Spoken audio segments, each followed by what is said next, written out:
Je n'exclus personne.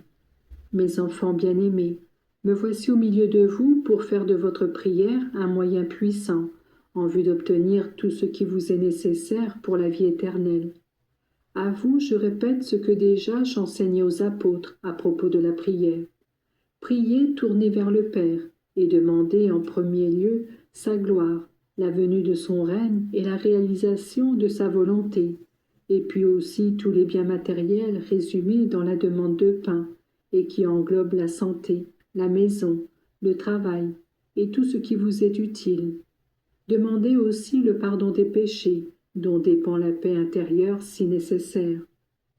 Sur ce don, je vous prie d'insister, afin que le Père qui vous aime répande sur vous le pardon et la paix, de sorte que vous aussi vous puissiez la répandre. Oui, mes enfants, soyez des porteurs de paix en tout lieu. Portez les fardeaux les uns des autres. Des défauts, vous en avez tous. Chacun a son propre caractère, qui est comme la physionomie morale d'une personne. Il y a des caractères difficiles, apathiques, nerveux, exubérants. Personne n'est parfait. Il arrive alors que celui qui est calme est froissé par le comportement qu'assume celui qui est impétueux et exigeant. Celui qui a l'habitude de peser toutes choses se trouve en litige avec celui qui est enthousiaste et même imprudent. Souvent, toutefois, celui qui d'un côté a de belles capacités en manque peut-être d'un autre, au point d'avoir besoin, lui aussi, d'être à son tour supporté et contrarié par d'autres. Porter les fardeaux des autres signifie reconnaître qu'en tous sont présents le bien et le mal, et savoir ainsi découvrir et valoriser dans le prochain les vertus que chacun possède indubitablement. Personne n'est si mauvais qu'il n'ait rien de bon. Si vous voulez être généreux, découvrez sous le corps qui revêt chacun une âme immortelle, faite à l'image de Dieu. Je désire qu'à cette école on apprenne à comprendre tout le monde. À quoi sert de remplir sa journée de prière quand au premier heurte, avec ceux de la maison, éclate un orage? La paix est un don qui doit être sauvegardé et protégé avec bonne volonté et renoncement à son moi. Mes enfants, 2000 ans après sa naissance, le christianisme n'a pas encore rempli la terre. Et savez-vous pourquoi? On est superficiel, on n'est pas cohérent, on ne sait pas pratiquer ce en quoi l'on croit.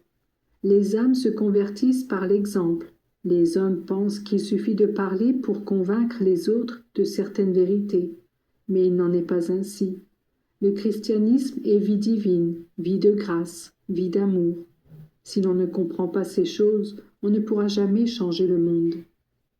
Savez-vous pourquoi actuellement les hommes de tout rang se tournent vers le matérialisme? Parce qu'ils n'ont pas trouvé d'exemple de vie de grâce pure, désintéressée.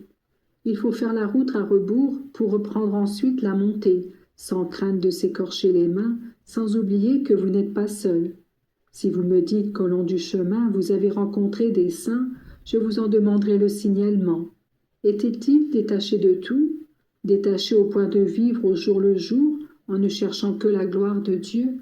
Si oui, imitez-les. Si vous n'en avez pas rencontré, si au contraire vous avez recueilli incompréhension et méchanceté, soyez vous-même des saints. Commencez dès aujourd'hui.